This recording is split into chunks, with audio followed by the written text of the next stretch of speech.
Podcasting from the Deep Sage 9 Observatory in the high desert near Taos, New Mexico, this is the Deep Sage 9 Starcast. Welcome back to the Starcast for the week of March 1st, 2026. I'm your host, Jay Shaffer, and with me is my co-host, Mike Lewinski. How you doing, Mike? I'm doing great, Jay. Thanks for having me. How are you doing? Good. Can't beat the weather here for the first day of March. We're coming in like a lamb. And so here we go. Mike, what's our space weather? Speaking of weather, what is our space weather looking like over the next couple days?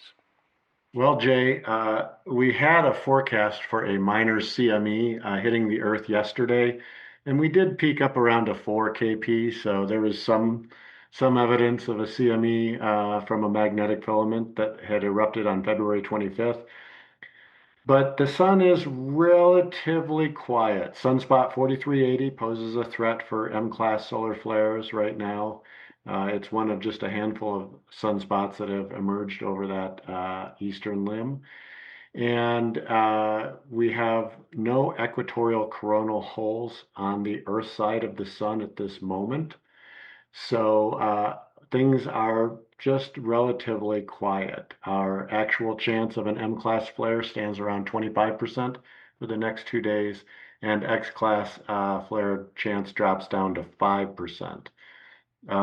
So for mid-latitudes, active condition prediction from NOAA is around 35% chance, and dropping from there, we have only a 1% chance of a severe geomagnetic storm. But if you're up at the higher latitudes, there is a 50% chance of a geomagnetic storm, severe geomagnetic storm today, dropping to 40% tomorrow. So that's where things stand. What's happening in the night sky this week? Well, the headliner is definitely the total lunar eclipse hitting us on Tuesday morning. It's a set your alarm kind of event because it coincides perfectly with the full moon, as do all full lunar eclipses. The absolute crest of the full moon is at 5:38 a.m. Central Time in the United States on March 3rd. But the real show of the lunar eclipse starts a bit earlier. So if you're awake around 3:50 a.m. Central Standard Time, you'll start seeing the moon creeping into the dark's umbral shadow. Then, from 5:04 to about 6:03 a.m. Central, we get that full blood moon total eclipse phase. And so for about an hour. And so if you're on the East Coast, you might get shortchanged since the moon will be setting before the show wraps up. And so, since the time is earlier there on the East Coast and your sunrise is earlier, the tail part of the eclipse will be after sunrise. But for those of us out here in the Mountain and Pacific time zones, we're going to be actually an hour or two earlier than Central Time, and we're in the sweet spot to see the whole thing from start to finish. So stay tuned and stick around because Mike and I are going to do a deep dive later in the show on exactly how to capture this on camera without losing your mind. All right, Mike. So, what's sitting at the top of your radar for space news this week? Jay, the big news is that NASA is basically hitting the adjust button on the Artemis program. They're pivoting strategy quite a bit, pushing the next crewed lunar lander back to 2028 and actually sliding an entire new mission into the schedule. So, wait, what? Another mission? So, Artemis 3 isn't the big moon landing anymore? Exactly. It's a bit of a throwback, actually. Artemis 3 is now reimagined as a dress rehearsal in Earth orbit, almost exactly like what Apollo 9 did back in the day. They'll be testing docking and life support systems without leaving our immediate neighborhood. The actual boots on the ground moment is getting bumped to Artemis 4. NASA Administrator Jared Isaacman is saying that this is all about standardization, basically getting a repeatable once a year launch rhythm going. But a huge part of it is also just giving the landers more time. SpaceX is still working through those tricky Starship refueling tests, while Blue Origin is steady on the heels of their own flight readiness. Wow, that's a massive pivot. It sounds like a lot of moving parts are being realigned all at once. Definitely. It feels like they're erring on the side of caution, especially after the technical hiccups and helium leaks that we've seen with Artemis 2 prep. They'd rather get it right than get it fast.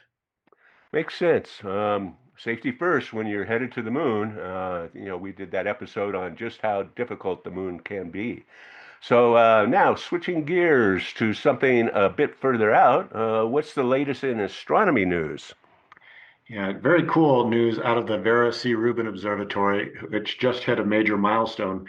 Their real-time discovery system is officially live and it's already spitting out hundreds of thousands of scientific alerts in a single night.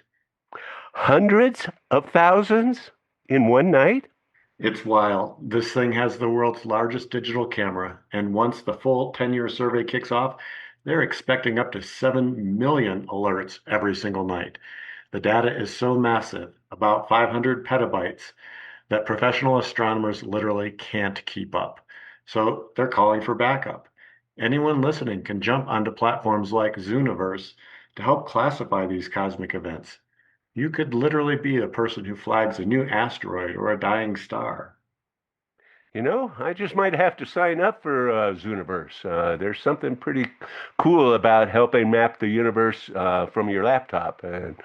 But speaking of looking at the sky ourselves, we've got that lunar eclipse coming up, and it's the last one for a couple years. So we need to talk shop about how we can actually catch this thing on camera.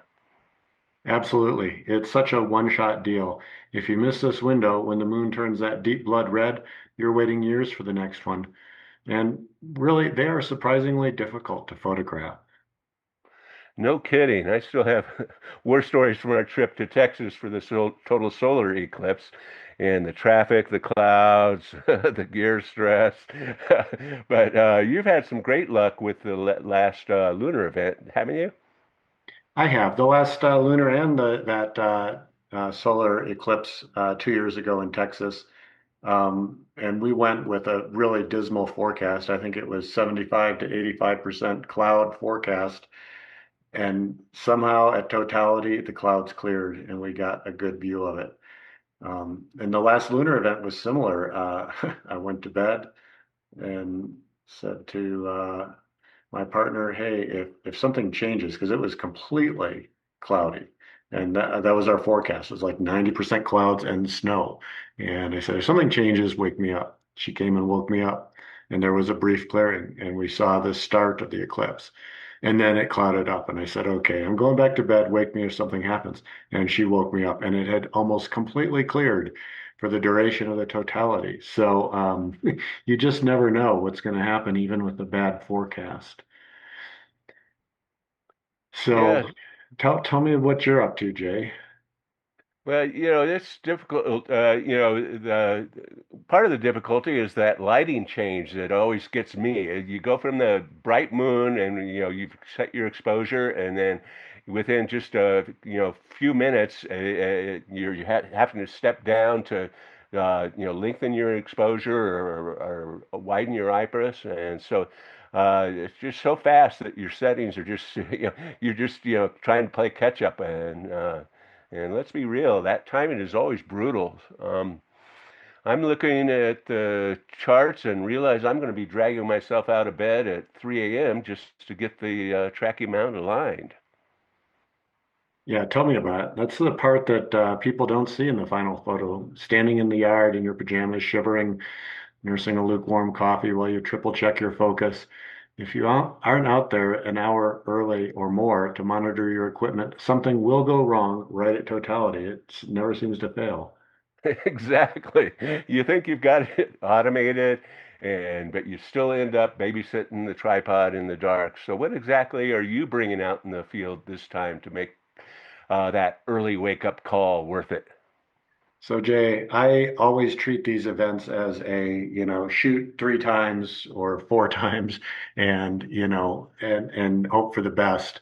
And this is what happened in Texas as well. I had the Sea Star, I had my Sony A7R3, I had my Sony A6300, each, doing something different. So with the Sea Star, I'm in time lapse mode with the and tracking with the A7R3. I had it mounted on a telescope with a Star Adventure tracking mount. We talked about those in a previous episode. And I had a refractor with the A7 body mounted. And then I had a different telephoto lens on my A6300 and was using that one sort of for more manual shooting. The other two were clicking away automatically. And for this lunar eclipse, I'll be doing pretty much the same thing, except that my 6300 will do a wide field. I really like capturing the rest of the sky, the change from, the bright blue that we get in a long exposure of moonlight, full moon illuminated night sky into the pitch black, or maybe even with some air glow illuminated at totality. And so I think it's really worth doing one wide field since I have multiple devices. Um, I also am very interested in continuing experiments with tethered shooting. And so I'll just explain that when you take a camera body like the Sony A7 and stick it onto a tracking mount, the point you made earlier about changing exposure settings, aperture, ISO, um, it becomes a particular challenge because any slight vibration to the camera body is going to, change the framing, and you don't really want to touch it any more than you absolutely have to. So I take a lot of care, and it seems like every time I have the opportunity, I make some minor adjustment and hopefully improvement in my method. Um, One of the things that I have learned the hard way is that it is best to get my mount aligned 24 hours ahead of time if I can. Since I need true polar alignment on my mount, I will go out the night before and dial that in and do some test tracking. Then I will toss a cover over the mount just to keep it dry and protected from elements, and leave it right where it is until the night of the eclipse, in the hopes of getting very accurate tracking. Having to adjust tracking in the middle of an eclipse is it's a real bummer. And I've had the experience of going out, 2 hours before, and it's so cloudy I can't locate Polaris. So how am I going to do polar alignment if Polaris is not visible? I mean, I do my best, but it's not going to be nearly as good. Also, with that particular mount, I've got to, work on level and balance of the counterweights, to really get things dialed in. I could spend 3 hours the night before just really fine tuning the tracking. And I'll do the same with the Sea Star because with the equatorial mount, again, I want to, get a pretty decent polar alignment on that and check the level and do some test tracking. Now, then I mentioned tethered shooting, and this is, I think, really where I'm going in the future and for these events. And uh, the whole idea is to take a laptop and connect it with a USB cable directly to the uh, camera. And now, instead of having to touch the camera dials to change exposure values, I can do it from the laptop. And that means there's much less and ideally no touching of the camera or the tripod or the mount or the body. That's the end goal. As a side bonus of that, I get a higher resolution preview and I get to save each individual frame to my laptop as the event progresses. I have thought about putting up a Twitch stream or a YouTube stream and just refreshing, doing a static. This is what I got on the last uh, capture. This is where we are. Maybe some commentary. I don't know that I'm going to have my act together to do it for this event, but I would like to. And I'm generally moving more and more toward that idea of tethered shooting, even on a standard night time lapse. I would like to have a little Raspberry Pi connected to my camera, not just to do adjustments remotely, but also to, feed those images back to my desktop system in the house so that I can kind of keep a closer eye on it and maybe do some more live streams of time lapses for, meteor showers and what have you. So that's kind of where I am. And in our notes, you mentioned bracketed exposures. I have not done bracketed exposures with my time lapses of the eclipse. I believe it's something that I should be doing. The applications that I use that are built into the camera don't support bracketing during time lapse mode. Now, I could use an external intervalometer, but when I do that, I sacrifice the ability to do tethering and or battery power. So I only have two USB ports, and there's limitations on the camera on how many things you can do at once. So it's just kind of a technical challenge. Maybe in the future I will try bracketed exposures with an external intervalometer, but I think the problem I run into there is I can't tether. And if I can't tether, then I've got to be touching the camera to change exposure values, which is absolutely essential. And I just know from bitter experience that it really creates a lot of bouncing in the final result. So what about you, Jay? Are you going wide field, or are you trying to get those crater details? Yeah, so I'm pretty much very similar to kind of your setup in some ways, and I just wanted to ask you really quickly: do you set your ISO, or do you use auto ISO in your exposure when you're running those time lapses? I think there is some value to auto ISO um, with a lunar eclipse. With a wide field, it gets a little trickier because the camera metering may produce bouncing results, and then you've got a flickering effect. So with using a tethered setup, then I'm free to adjust everything as I go along. And I typically start by dropping ISO, and then there comes a point at which I've got to start also reducing my exposure time. Once you get to that blood moon phase, they're pretty long exposures compared to the full moon phase, right? So, Hmm. Yeah, so yeah, that's pretty much. So what I'm going to be trying is I have a Canon um, full frame camera, and I'll be taking that and I'll have that on my Skywatcher mount, which is an alt azimuth mount, and and then I will be using a C90 90 millimeter uh, telescope as the lens for that.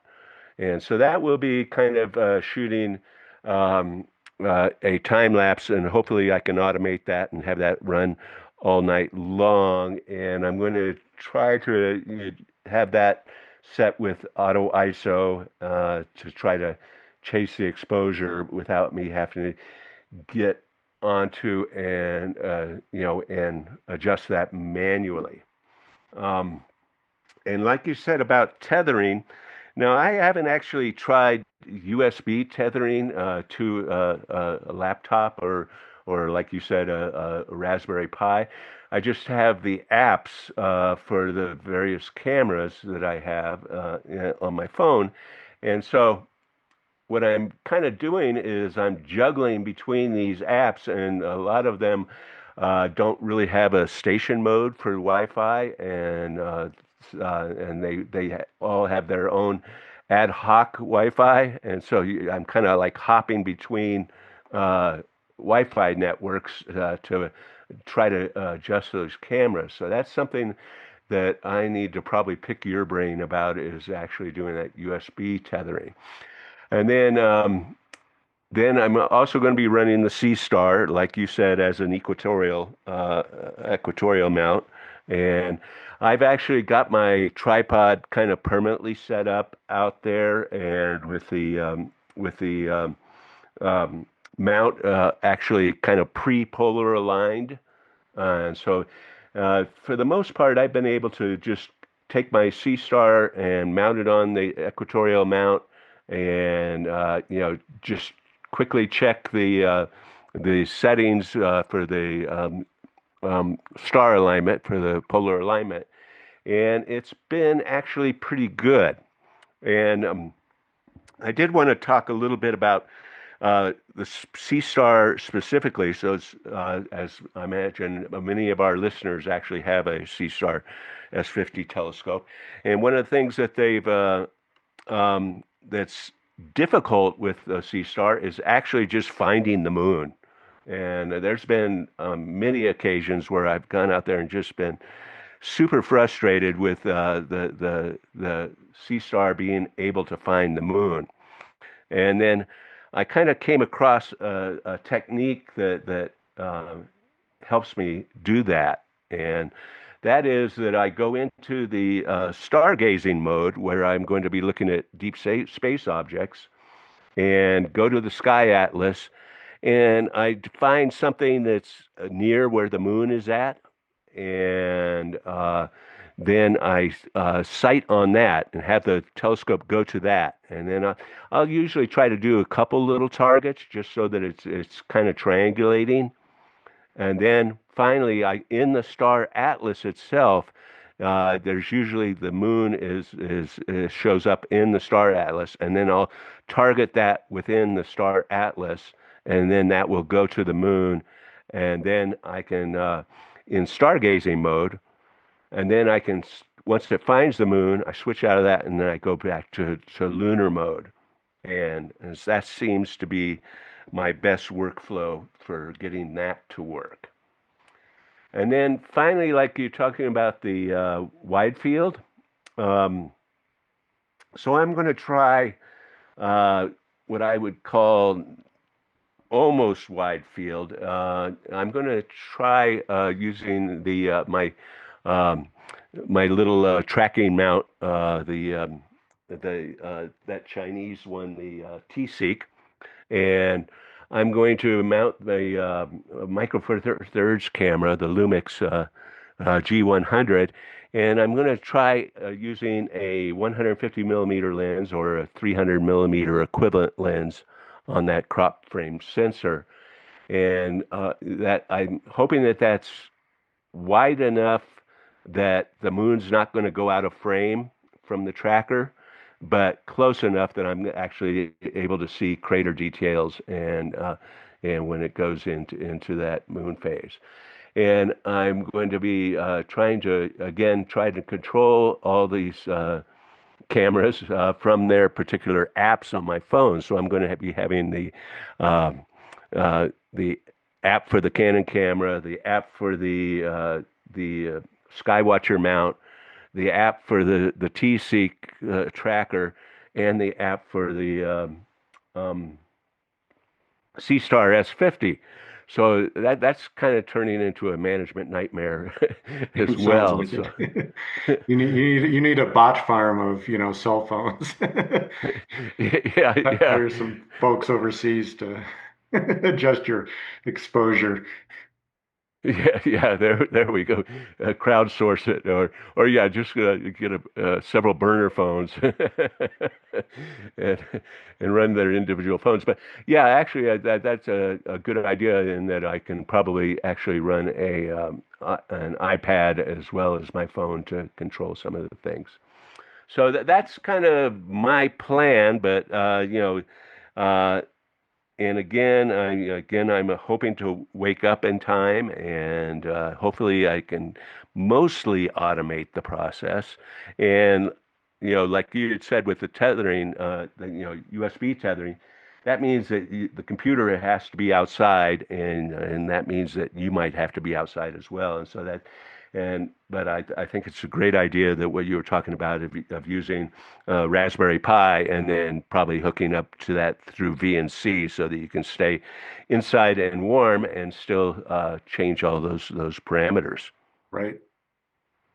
Um, so what about the weather factor? Yeah, we're in a kind of a valley at that window right now. I've been watching the weather for the last week, and the forecast has been improving. A week ago today, when the Weather Underground window opened for the eclipse period, they were predicting between 65 to 70% chance of clouds, which is pretty, discouraging. But I said, well, that's a week out. Things are going to change. So don't get excited. Don't get disappointed. Just wait.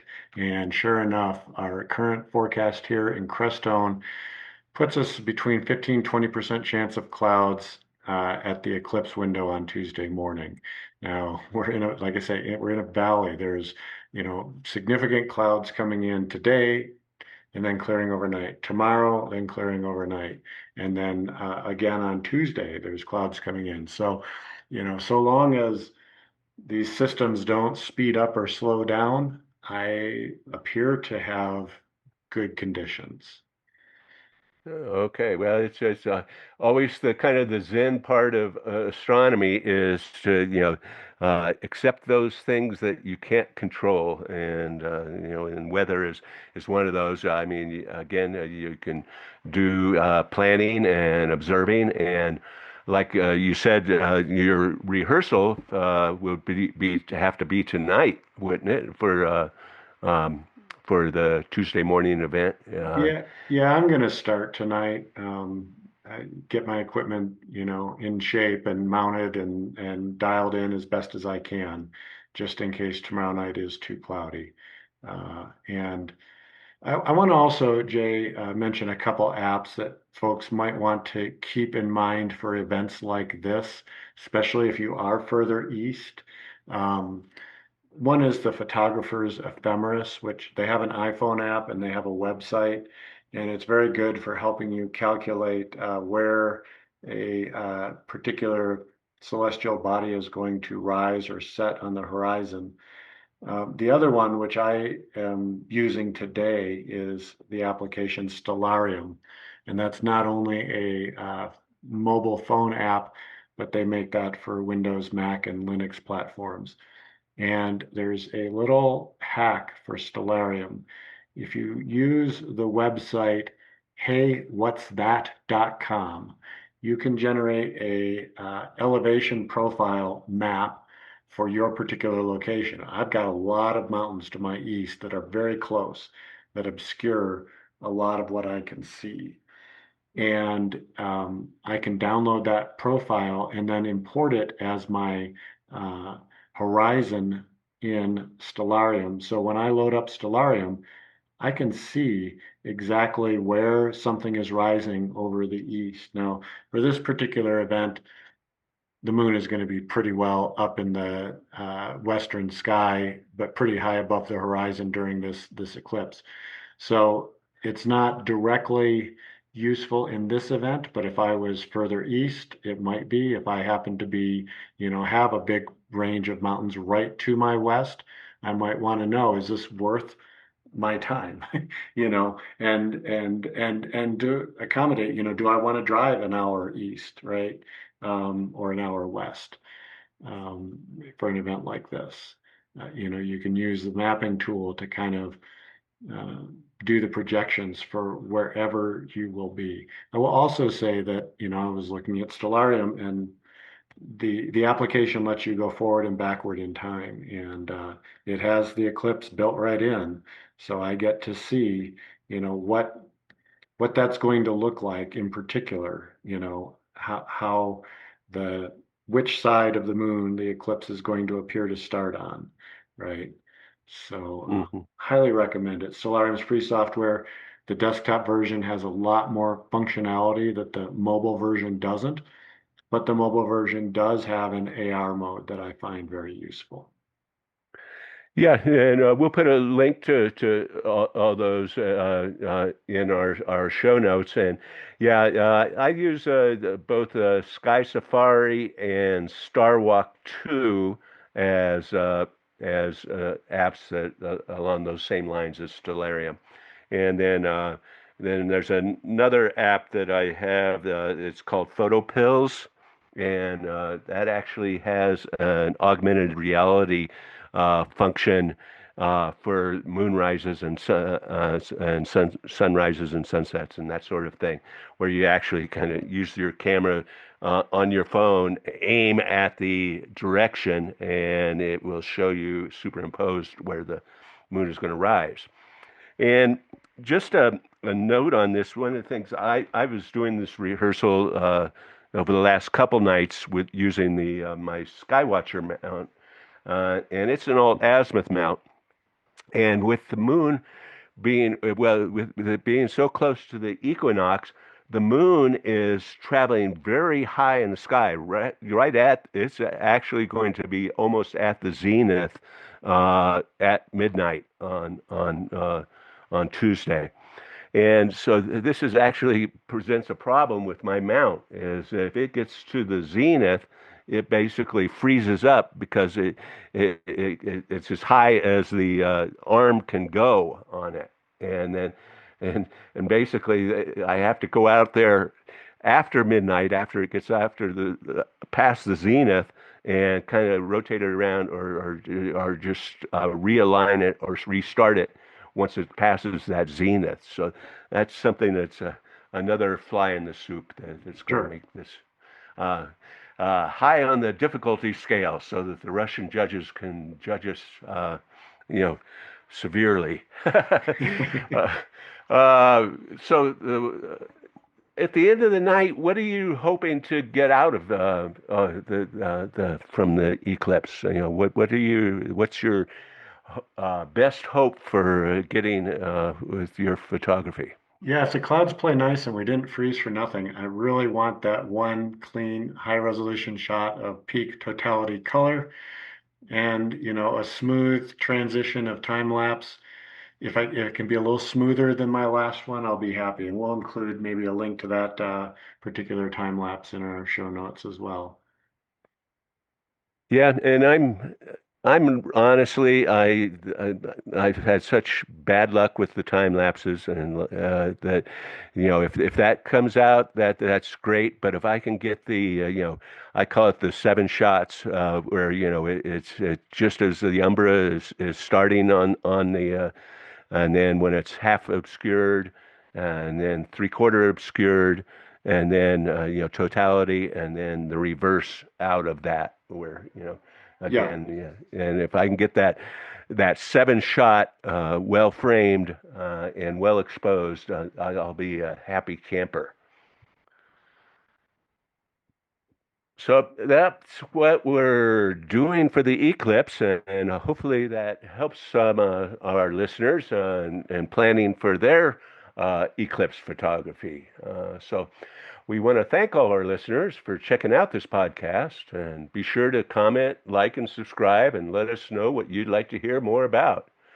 You can also check out our individual websites at wildernessvagabonds.com and skylapser.com.